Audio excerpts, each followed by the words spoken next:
Welcome, everybody, to our Tuesday evening Bible study here at Granite Bay. We're glad that you've come out and want to welcome our friends who are watching via the internet and Facebook from around the country and other parts of the planet, we understand. And we are going through the book of Genesis, and we're taking it very carefully. And I think we started even before the new year, but we're only on Genesis 10 tonight. And so I've got the dubious responsibility as we begin here to delve into some of the difficult names to pronounce. Maybe I should pray before we begin. Father in heaven, we just thank you for your presence, for the promise that if we seek for wisdom, you'll grant it. Help us to understand these very important foundational teachings that we see in this first book of books. And bless, we pray in Jesus' name. Amen. Now, where we left off the story, it talks about Noah surviving the flood and some of the circumstances that surrounded that.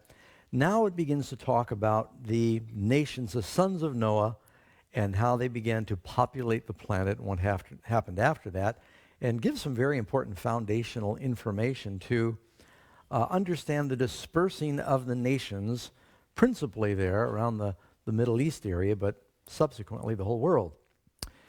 Verse 1, Genesis 10. And God willing, we're going to get through half of Genesis 11, talking about the Tower of Babel. Now, this is the genealogy of the sons of Noah. Just checking. Anyone here related to them? Yes. All of us, right? So this is relevant for you. Shem, Ham, and Japheth. And sons were born to them after the flood. And the sons of Japheth were Gomer, Magog. Just got to pause. Does Magog appear somewhere else in the Bible? You get to Revelation, you have Gog and Magog. They represent the enemies of God's people through history, because way back here, the first time you find Magog mentioned, they ended up becoming, these are not the sons of Shem, you notice, they ended up becoming some of the adversaries of Israel. So later in history, in Revelation, Gog and Magog, that Magog means from the matrix or having come out of Gog. So it's like Babylon and her daughters. Gog and Magog, they're the wicked that are all resurrected there in Revelation chapter 20. Magog, Madai, Javan, Tubal, Meshech, and Teres. The sons of Gomer were Ashkenaz, Riphath, and Togma. The sons of Javan were Elisha, Tarshish, Kittim, and Dodanim. From these the coastland peoples of the Gentiles were separated into their lands, everyone according to his language, according to their families. Now notice it mentions language before it mentions Babel. We've already learned that the Bible is often written where it tells some details, and then it goes back and tells what led to those details. You'll find God gives an overview of creation, then he backs up and he talks about Adam, noticing a wife was missing. And you'll see that happening in a minute. It'll talk about how the language is developed, but right now it's giving an overview of the genealogies.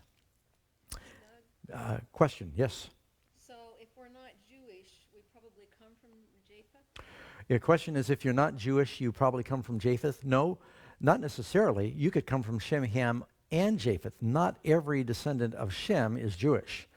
But the Semites, you've heard of a Semite? If you're anti-Jewish, you're called anti-Semitic. If you're anti-Arab, you're anti-Semitic. Because all the descendants of Shem, that's where you get the word, the Semites. That meant Shemites.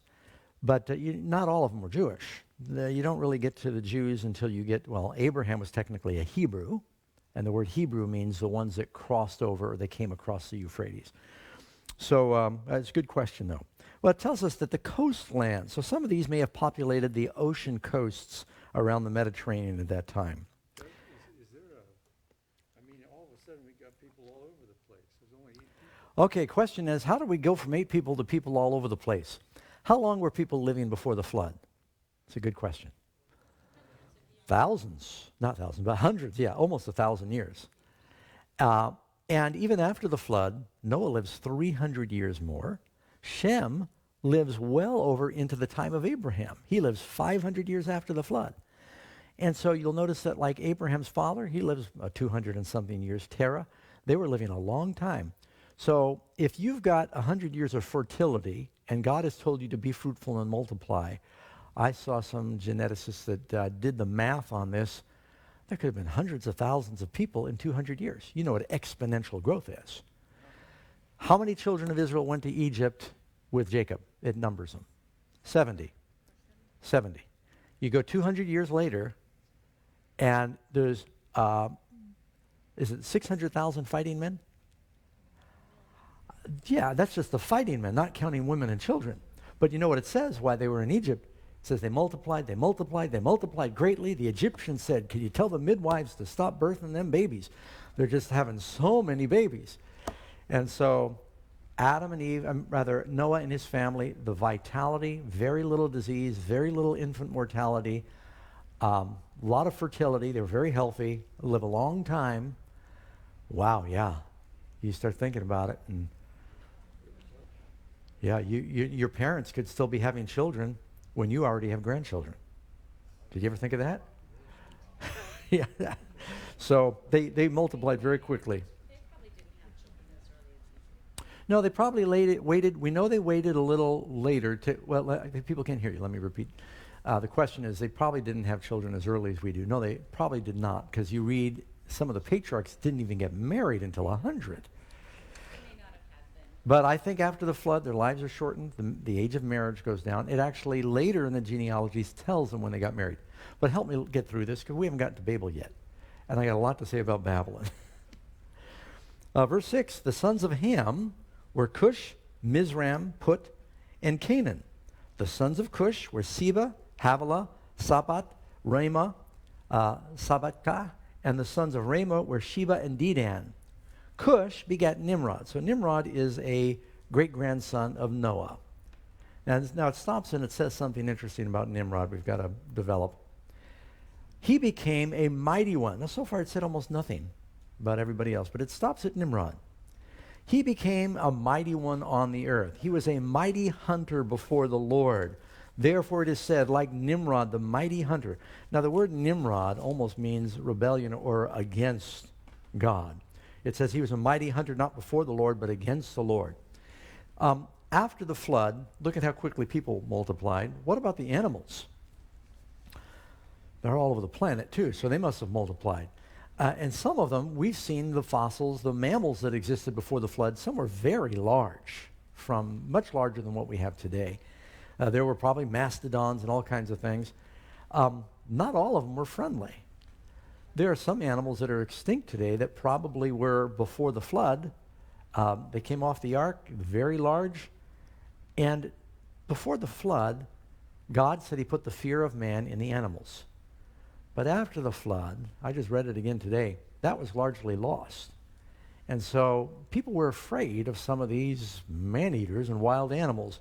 So having someone like Nimrod that could help defend the people, he found his way into a position of leadership and the fear of the wild beasts.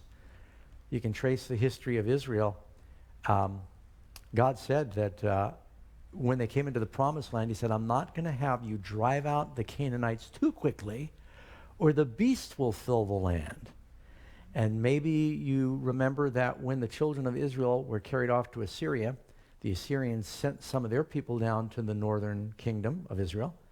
It says the lions were eating them all, because it had been vacated so long that the animals just proliferated. And anyway, so Nimrod is a mighty hunter. Have you ever heard, there's a very ancient story that's got a lot of interesting biblical language. It's called the Epic of Gilgamesh, or the Gilgamesh Epic. Talks about a flood, talks about after the flood letting go a dove and letting go a raven, and after 7 days. I mean, a lot of very similar language. The gods were angry, it says gods, and destroyed the wicked. And when they look at some of the characteristics of Gilgamesh, some of the ancient historians believe this is the same person as Nimrod.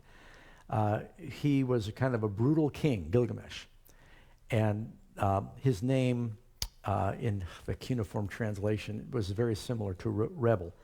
So it tells us about Nimrod. It says the beginning, I'm in verse 10, Genesis 10:10, and the beginning of his kingdom was Babel.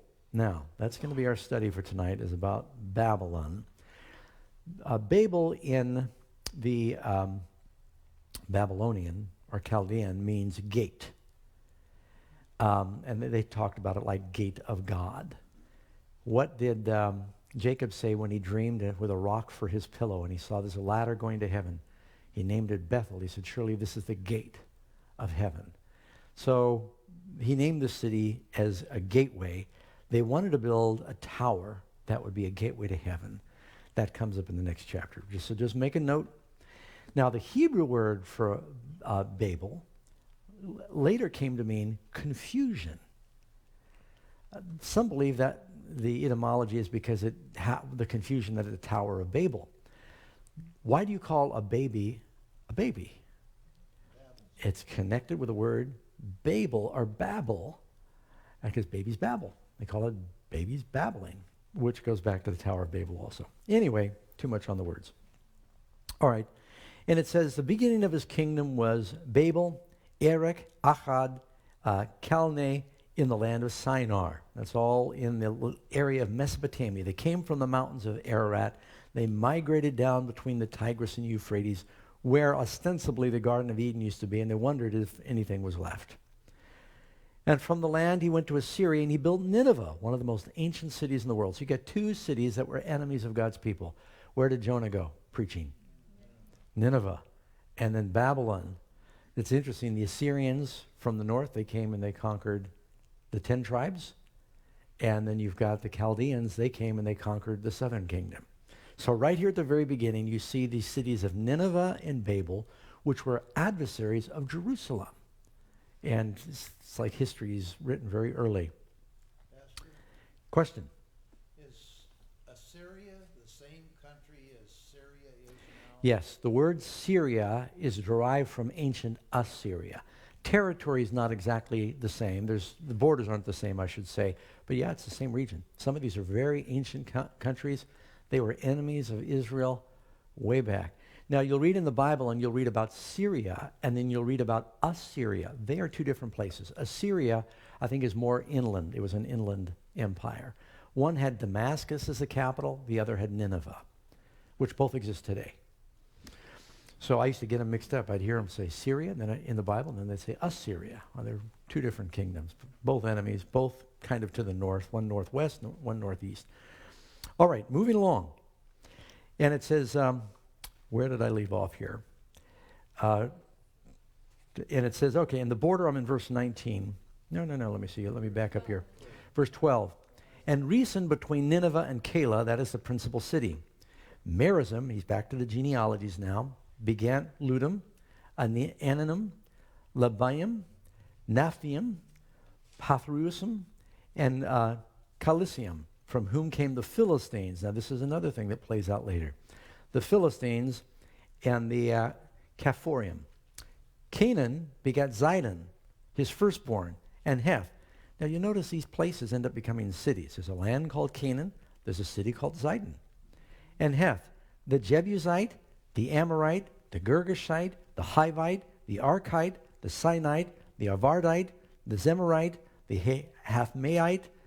Afterward, the families of the Canaanites were dispersed. So here you see the descendants of a lot of the people that inherited the land of Canaan later had to be expelled when the children of Israel came in. And the border of the Canaanites was from Zidon as you go towards Gerar as far as Gaza. Then you go towards Sodom and Gomorrah and Admah and Zeboam. These are the 4 cities that were later destroyed. As far as Lasha. These were the sons of Ham, according to their families, according to their language, in their lands and in their nations. And children were born also to Shem, the father of all the children of Eber. That's where you get the word Hebrew, the people who are from Eber. Shem is where you get the Semites. The brother of Japheth, the elder. The sons of Shem were Elam, Asher, Arphaxad, Lud, and Aram. The sons of Aram were Uz, Hul, Gether, and Mash. Arphaxad begot Selah. Selah begot Eber. To Eber were born 2 sons. The name of one was Peleg, for in his days the earth was divided, and his brother's name was Joktan. Joktan begat Almodad, Seliaph, and Hazarmaraph, Jerah, Hadoram, Uziel, Dekel, Obal,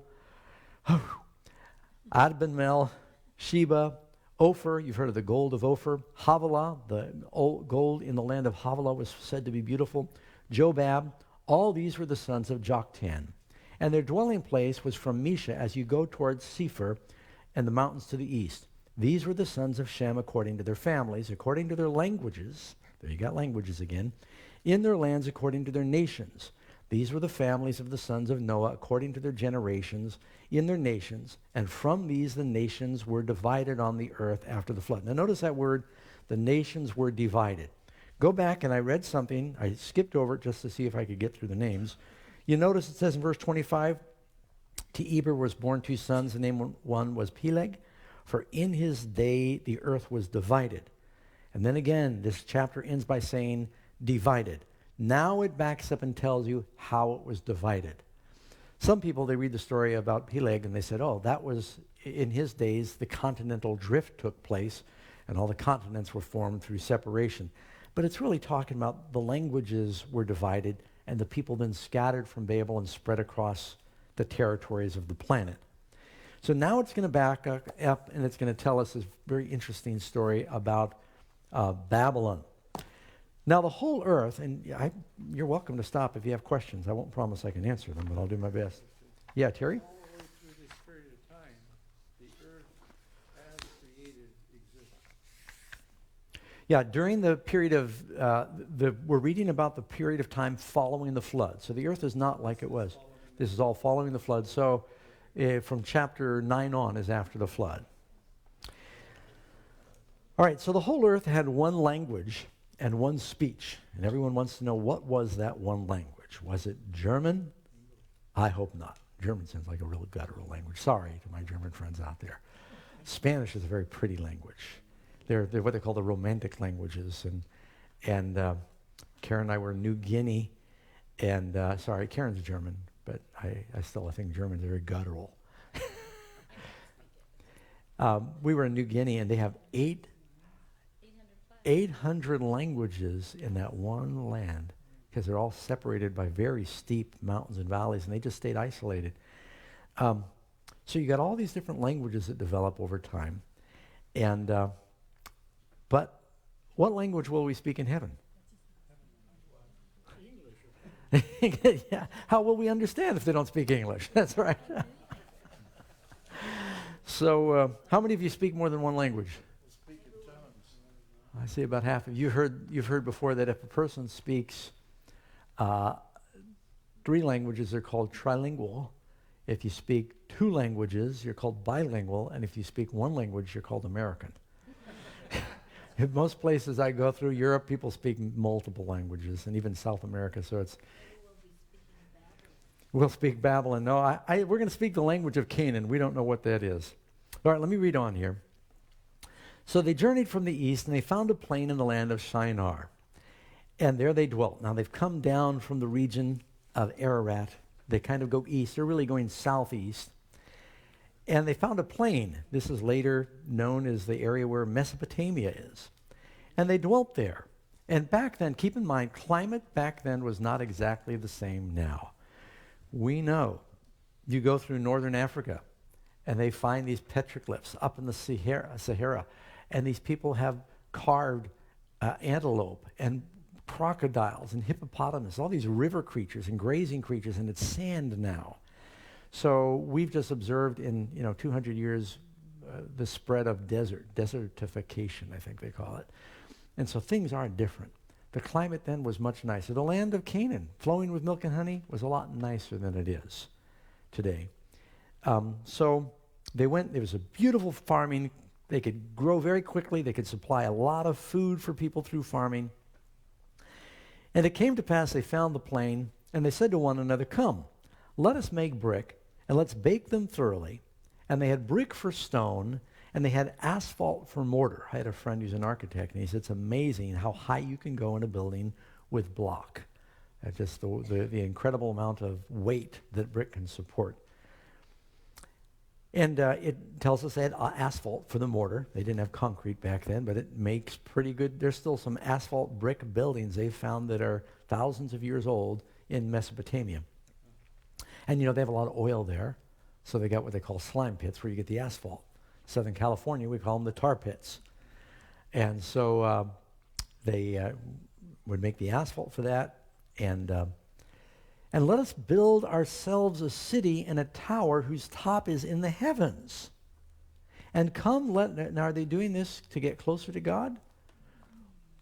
Or are they wanting to glorify God's name? They say, come, let us build ourselves that we may make a name for ourselves. So is the tower to glorify God, or is it to glorify man? Glorify man. So one thing you're going to notice about the Tower of Babel is it is at the foundation for man-made salvation. Now, what did God say about a flood? Did he say he was going to destroy the world with a flood again? No, he made a promise. They weren't so sure they trusted. They thought, if we're in a plain, if there's a big flood, we're surrounded by the Tigris and Euphrates, we'll run to the tower for salvation. And so it's like they didn't really believe. And, the environment changed after the flood, too. There may have been some kind of envelope around the world and polarized the rays of the sun. Everything was temperate all around the planet. Now they begin to worship the sun. And Babylon, the foundation of Babylon, was sun worship. Probably had an altar at the top. And they said, let's build this tower and make a name for ourselves, lest we be scattered over the whole earth. Now, what had God told them to do right after the flood? After Garden of Eden and after the flood? He said, go forth, spread out, fill the earth, multiply, be fruitful. Yeah, it's interesting to note that all of the pagan religions, even dating back hundreds of years, central to their worship is some kind of a tower or a pyramid. Yeah, That goes up into the that's a sky. good point. You wonder where the root of that is. Pastor Ross is making a good point that you go around the world, you can go to the Far East and they got their towers. You can go to the Central America, and they got some incredible pyramids. The Egyptians have their pyramids.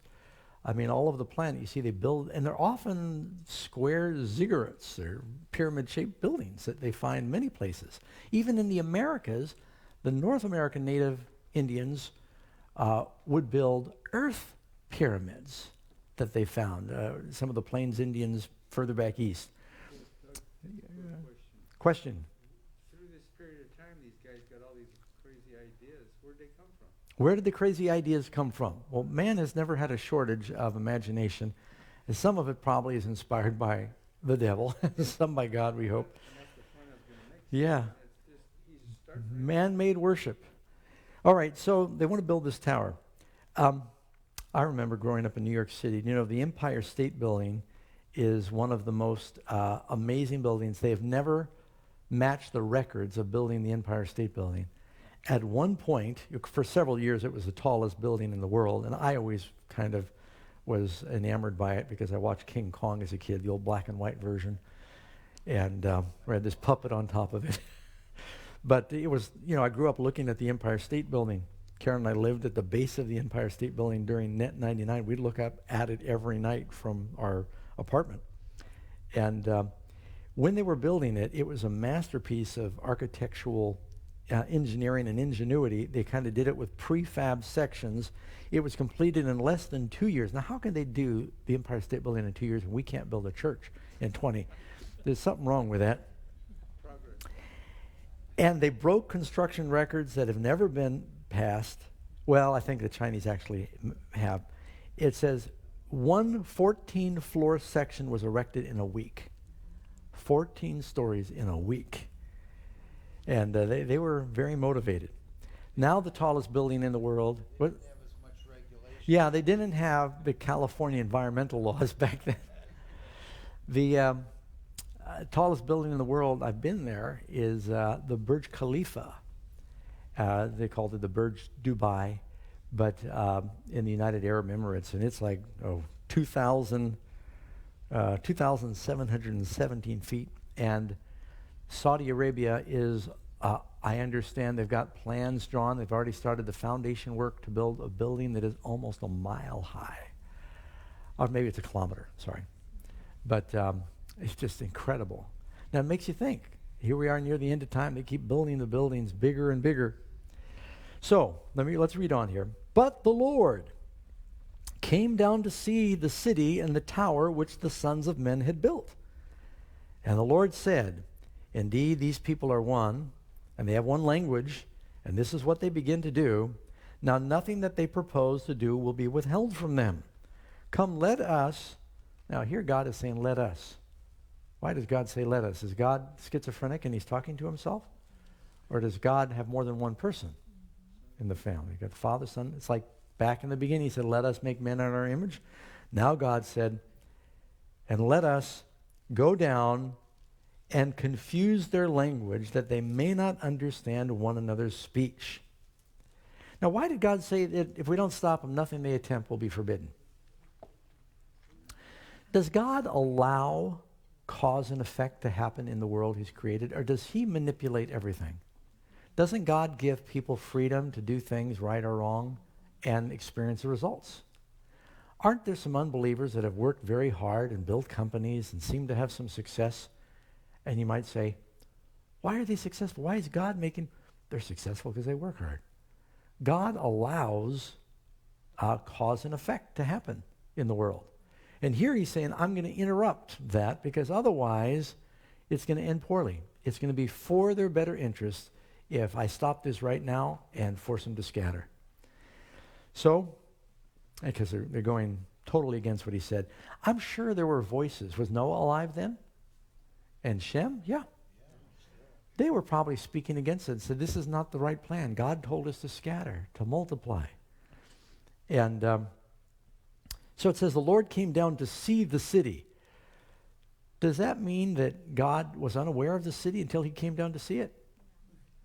It's like, you remember when Jesus, on his way to Sodom and Gomorrah with two angels, he stops to see Abraham. It says, the cry of the place has come up to me. Of course, you haven't gotten to that here yet in our study, but I'm sure you've all read it. It says, I'm going down to see whether the cry of it is as bad as what I've heard. It's like God got a postcard and he's going to check it out in person. The Lord knows everything. But sometimes before God visits a judgment, he personally, it's like he makes his final personal appeal to see, is it as bad as they say? And he knows all things. So the Lord came down to see the city. So it's not just the tower. What else are they building? A city. Who started the city? Nimrod. The mighty hunter against God. The rebel. He became one of the first kings. Up until Nimrod, can you name a king? He's the kind of the king of Babel, which is sort of synonymous with, the devil. Is Babylon against God. Come, let us go down and confuse their language that they may not understand one another's speech. So the Lord scattered them abroad from there over the face of all the earth, and they ceased building. All right, well, let's just pause here and talk about that. This is interesting when you read about this in the book Patriarchs and Prophets. There's some interesting quotes here. Evidently, while they're in the process of building, the tower is very tall.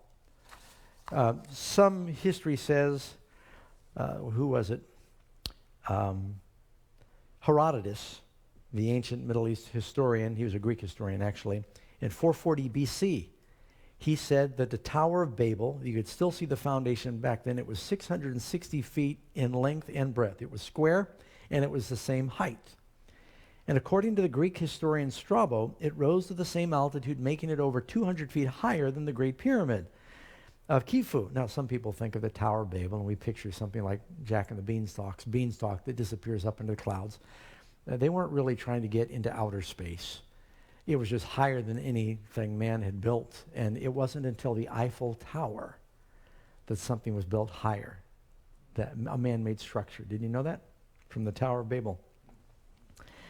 Higher than the 200 feet higher than the Great Pyramid of Khufu. It was also of a pyramidal form consisting of 8 square towers gradually descending in breadth. So it was like a ziggurat with 8 in breadth with a widening ascent on the outside, so very broad as to allow horses and carriages to pass each other and even to turn. So you've got this spiral square that each level goes up. It's got 8 levels that you look at. There's a road that goes around it that keeps getting spiraling closer in a vortex at the top so that people could travel this wide, it says wide enough for vehicles to not only pass but turn around with carriages. And so this is a massive man-made structure.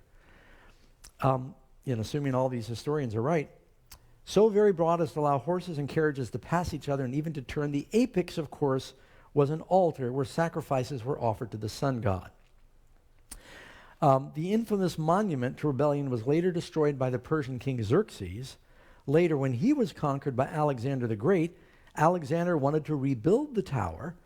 In fact, he had most of the debris removed preparatory to its reconstruction when he died. And so what happened after that is gradually, when there's a time of poverty and there's free building materials, a lot of the poor people just pry away the stones. A lot easier to take brick that's already baked. That's what happened to a lot of the wall of China, is after the kingdom sort of imploded at different times in history, the people started taking the stones and saying, hey, I could use this. And they drag them off and build their homes and their farms and their walls with them, and soon the wall is gone in different places. Question, Mike? Do we know, was the tower solid, or was it a habitation with commercial Question is, fronts, that kind of thing? was the tower solid, or were there places that were inhabited? We don't know. I've heard both. I've heard that there were actually dwellings along the way. Somewhere else, I believe, reading, and I hesitate saying this if I'm not sure, but I'm pretty sure that I had read that they had priest quarters built into it, either at the base or along the way up. So it's such a massive building for it to just be solid like the pyramid. It's sort of a waste of space. But we don't know for sure. Some of this has been lost in history. So it's very tall, and they're passing materials up and down, and maybe through carriages or pulleys, and communication is very important in a big project like that. And so they send down a message and they say, yeah, send up more asphalt. And all of a sudden a bunch of sticks come up, and they go, no, we said asphalt. And they said, what? Oh, you want more brick? No, he said, and they can't understand each other. All of a sudden they start speaking different languages. Now, I learned how to say, like, good evening, everyone, in several languages, because I'd go different parts of the world, and I'd always want to say a few words in some language. Now, if you go to Pohnpei, I would say Sotik Malkarusia, which is good evening, everyone.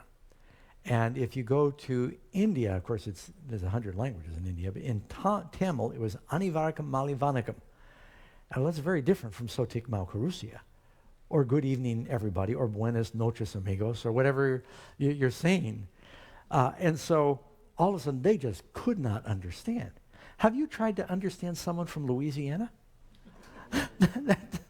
And they're supposed to speak American. Question? The Phaneas 3:9, God said, for them I will restore the people's pure language, that they may all call on the name of the Lord to serve him with one accord. Is that prophecy for the future or the past? All right, question about the prophecy about they'll call on them with one language, so they shall serve the Lord in one language of one accord. Yeah, I think that is a prophecy about the future, but I'm getting to that tonight if I have time. I think I can get to that tonight to answer that. So the Tower of Babel, they can't understand each other. This fell apart in confusion. I'm going to read from you Patriarchs and Prophets, page 120. The builders were wholly unable to account for the strange misunderstandings among them, and in their rage and disappointment they reproached one another. Their confederacy, that was to make a name for themselves, ended in strife and bloodshed.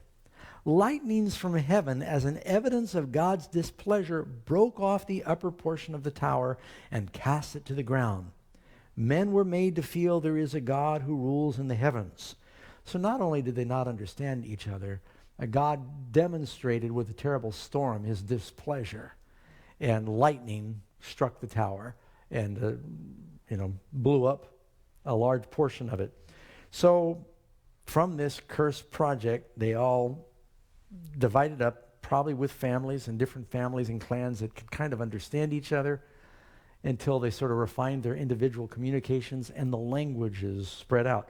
Now we ended chapter 10, and it says the nations were divided on the earth. And we read earlier that in the time of Peleg, the nations were divided. So after Babel, the nations began to divide. Now, the word Babylon is really a parallel opposite for Jerusalem. When you get to Revelation, you've got the earthly Jerusalem, you got the earthly Babylon. When you get to Revelation, you've got a spiritual Jerusalem. It's called the New Jerusalem. And you've got a spiritual Babylon. In fact, you can read where Peter, when Peter in chapter 5 of, is it 2 Peter? He talks about your elect sister. Here it is. It's 1 Peter chapter 5:13. She who is in Babylon, elect together with you, greets you, and so does Mark, my son. Now, I should just mention, this is as far as I want to go tonight in reading. I would like to do a little more explaining. So we're stopping, for whoever teaches next, I'm stopping after verse 9. And then it goes back into the genealogies. Let's talk a little bit about Babylon. So Babylon, why is that an important city? Babylon got rebuilt even though it was a city that was cursed. Can you think of another cursed city in the Bible that wasn't supposed to be rebuilt, but it was rebuilt? God pronounced a curse on anyone who rebuilds Jericho. And during the time of Ahab, a man disregarded God. It was such a great location. He says, let's rebuild it. And he succeeded in rebuilding Jericho, but it cost him 2 of his sons, which is what the curse of Joshua said would happen, specifically. It said, you'll lay the foundation in your firstborn, and you'll set up the gates in your youngest. Or vice, I think that's what it said. And the last thing you do when you build the city is set up the gates. The first thing is you lay the foundation. So from start to finish, God's curse was upon Jericho. And you'll always find that it was like the closest thing to Sodom and Gomorrah, biblically. When it says someone's going from Jerusalem to Jericho, remember the man who fell among thieves? He's going from the city of God down to Jericho. And Jericho was often associated with bad things. But it was rebuilt. Babylon was cursed, but they rebuilt it. Do you remember when King Hezekiah was sick? And in those days, Merodach-Baladan, the son of Baladan, king of Babylon, sent messengers to Hezekiah because he heard he had been sick and he recovered. He wanted to inquire about the wonder when the sun stood still. So Babylon was a kingdom, even for years after the tower was destroyed. But later, when Nebuchadnezzar came along, it reached its zenith. And you've got 2 kingdoms that reach unsurpassed zenith of gold. Jerusalem under Solomon, Babylon under Nebuchadnezzar. They're both extremely wealthy. It says that silver was counted as nothing in Jerusalem during Solomon's reign. Why? Everything was gold. And how is Babylon identified during Nebuchadnezzar's reign? It's the golden head. Daniel said, you are the head of gold. It was a beautiful kingdom, the hanging gardens and the moats and double walls and lots of grain. So interesting, Nebuchadnezzar reigned 40 years. Solomon reigned 40 years. And they're almost like they're polar opposites until you get to the last days where you've got God's people is called the New Jerusalem. It says the church that is above, the New Jerusalem, mother of us all. And then Babylon is the harlot. It's the counterfeit church that you find. And so you have these 2 at war. And God has people in Babylon. Just a couple of thoughts. Oh, I got so much I could share. Abraham, Isaac, Jacob. They're the patriarchs. Abraham takes Sarah, his wife, out of Mesopotamia, Babylon, brings her into the promised land. When it comes time for Isaac to get married, Abraham says, don't get a girl from here, but go get one from Mesopotamia. Eliezer goes and he gets Rebekah, brings her out of Mesopotamia into the promised land. Where's Jacob get his wife? Goes back, gets his wife out of Babylon, brings her out of Babylon to the promised land. What does Jesus want to do for us? Takes out of Babylon to the promised land. Were God's people once captive in Babylon? And God saved them. Cyrus gave them permission. He brought the remnant out of Babylon into the promised land. Ezra and Nehemiah during that time. In the last days, does God say, Babylon is fallen? And he calls his people to come out of Babylon into the promised land. And so you kind of see that what really happened in history here with Babylon is an allegory for so many things later in the Bible. For one thing, Babylon sort of becomes a monument to salvation by works. We don't earn it. You cannot climb to heaven. How did Jacob see you get to heaven? A ladder. That's Jesus. It's like the cross is the ladder to heaven. The tower is a monument to human pride. They said, let us make a name for ourselves. Are we living for our name or his name? It's a monument to man's defiance of God's will. God said, be fruitful, multiply, fill the earth, scatter. They said, no, we're going to congregate right here. We're going to not do what you said. By the way, do Christians sometimes make the mistake of clustering when he tells us to spread? Yeah, he wants us to take our light and spread it around the world. Go and teach all nations. Ellen White says over and over to God's people, don't just all cluster together in Christian ghettos. Yeah, enclaves. That we can go out and spread. I think it's important for a healthy church to be sending out missionaries. Encourage people to think of the bigger picture. It's a monument to human achievement. They were so proud of their technology and that's why I think we must be living in the last days when men are going to build a tower 1 kilometer tall. How many feet in a kilometer?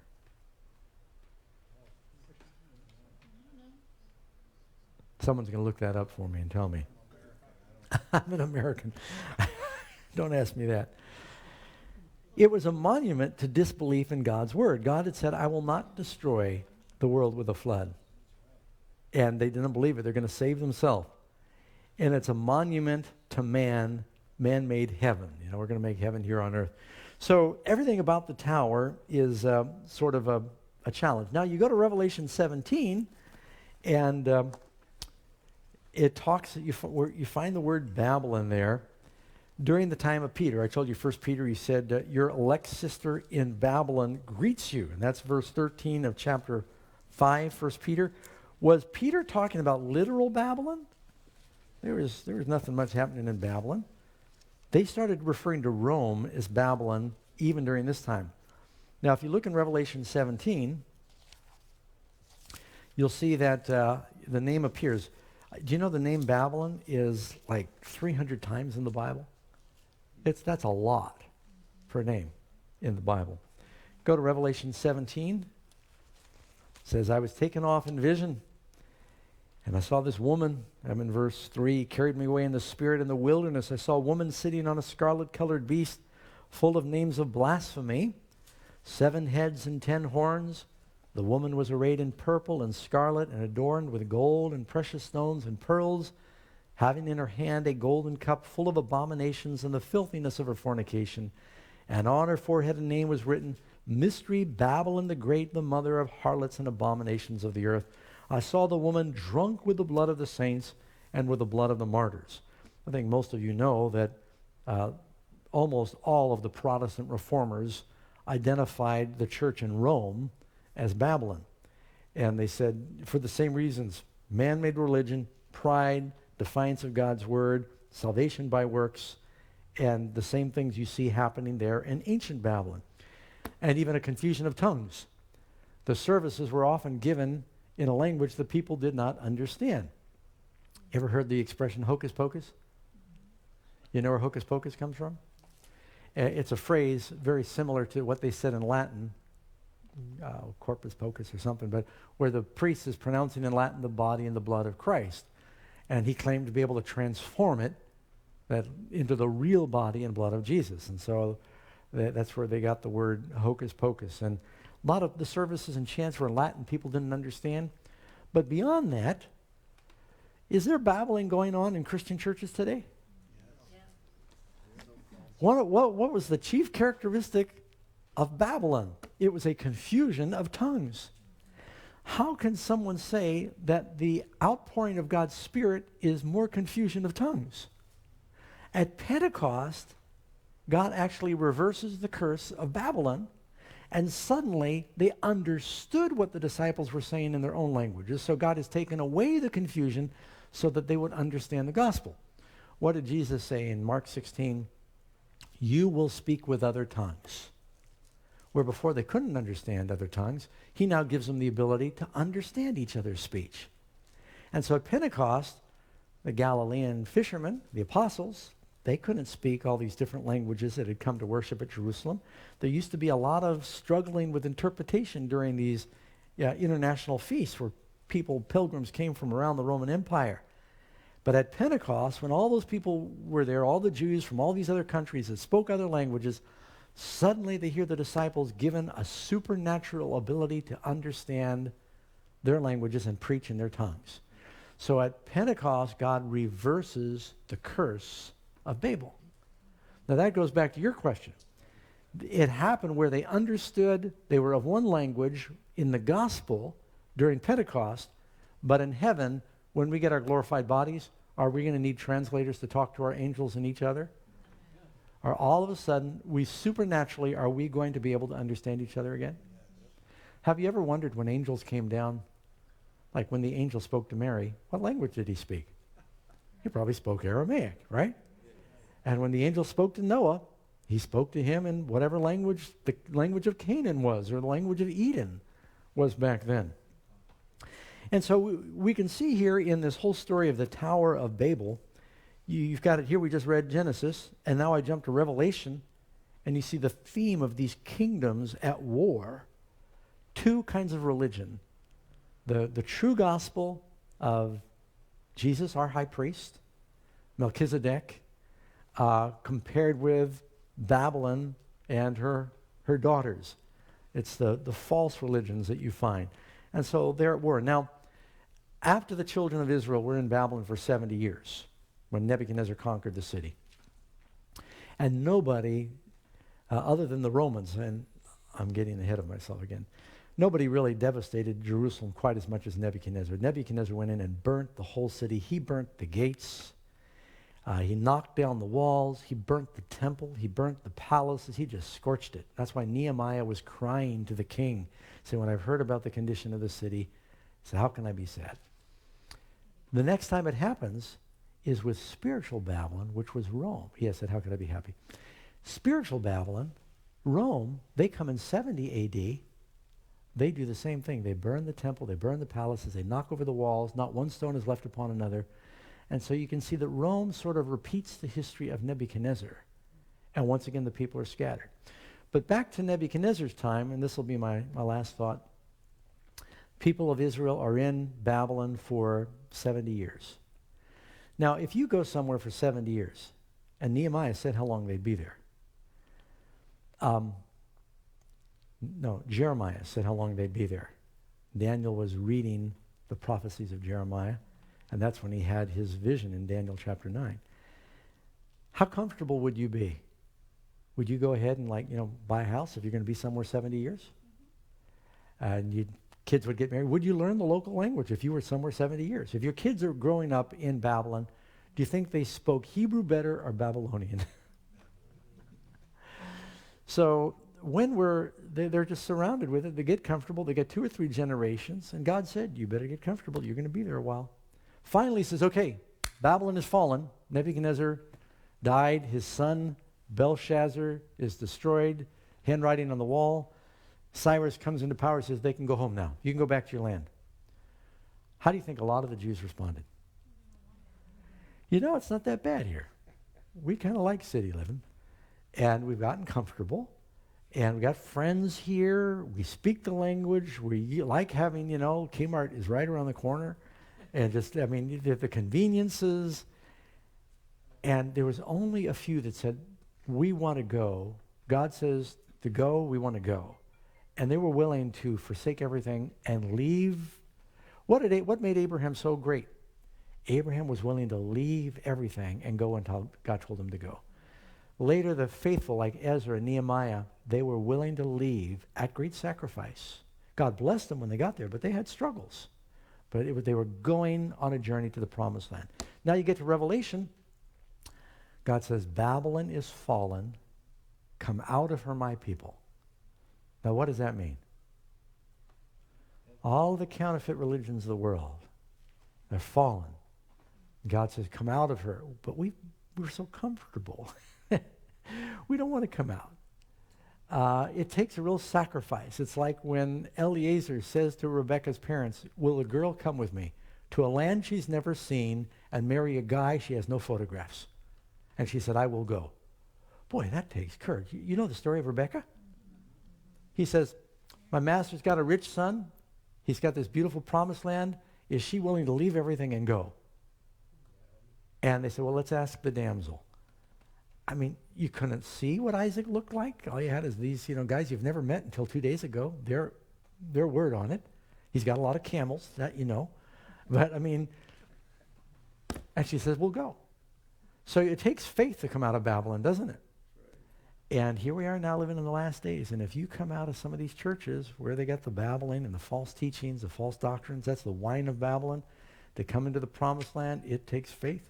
And not everybody's willing to do it. But if you don't come out, what happens?